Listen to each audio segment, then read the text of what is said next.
நமஸ்காரம். திருக்குறள் அறத்துப்பால் அரண் வலியுறுத்தல் குறள் எண் 32.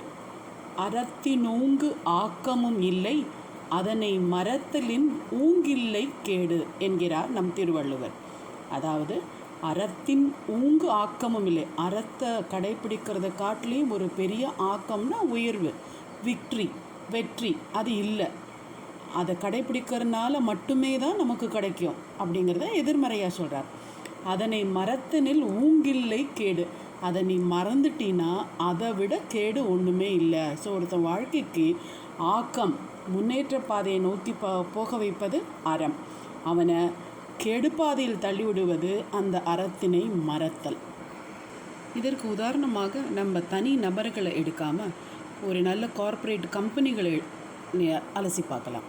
உதாரணத்துக்கு கார்வி கன்சல்டன்ட் அப்படின்னு ரொம்ப பெரிய நிறுவனம் இருந்தது. அப்ராக்சிமேட்டாக 1980களில் உருவான கம்பெனி இது. இவங்க என்னென்னா நம்மளுடைய இண்டிவிஜுவல் பர்சன்ஸோடைய பணத்தை வாங்கி ஸ்டாக்கில் இன்வெஸ்ட் பண்ணி அந்த ஹோல்டிங்ஸ் எல்லாம் இவங்க கையில் இருக்கும். பங்குச்சந்தை பரிவர்த்தனம் எப்படியுமே தனி நபரால் பண்ண முடியாது. ஏதாவது ஒரு கம்பெனி மூலமாக தான் நம்ம செய்ய முடியும். அதே மாதிரி இந்த டெய்லி மார்க்கெட் ஷேர்ஸ் எல்லாம் வாங்கி விற்கிறவங்க கொஞ்சம் ஏதாவது செக்யூரிட்டிஸ்ன்னு சொல்கிற பங்குச்சந்தை மதிப்பீடுகளோ இல்லை பணமாகவோ அவங்க அக்கௌண்ட்டில் வச்சுருப்பாங்க. அதை பேஸ் பண்ணி தான் அவங்களால அந்த நாளுக்குரிய ட்ரேடிங்கை பண்ண முடியும். நல்லா போயிட்டு இருந்த கார்வி என்ன செஞ்சாங்க, 2019 மக்களுடைய பணத்தை, அவங்களுடைய செக்யூரிட்டிஸை கொண்டு போய் கடன் பத்திரமாக வங்கியில் காமிச்சு அவங்க லோனை ரைஸ் பண்ணி அவங்க உபயோகிக்க ஆரம்பித்தாங்க.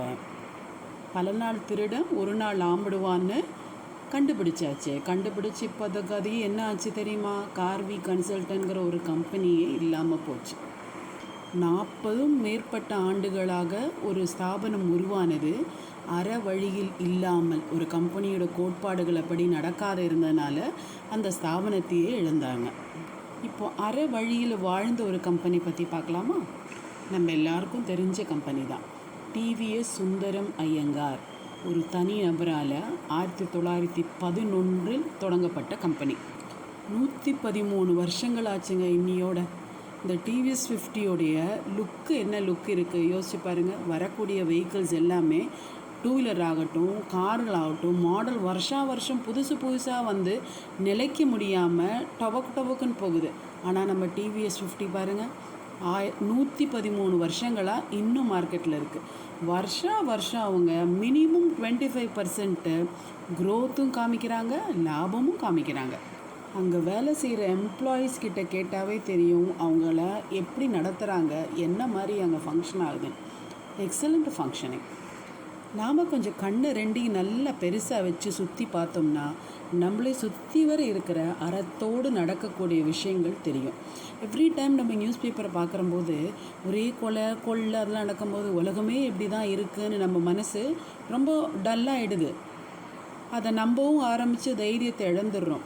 எப்போவுமே பாருங்கள், ஒரு பெரிய ஒயிட் பேப்பரில் ஒரு கருப்பு துளி தான், அந்த கருப்பு துளி மட்டும்தான் நம்ம மனசை உறுத்திட்டே இருக்கும்.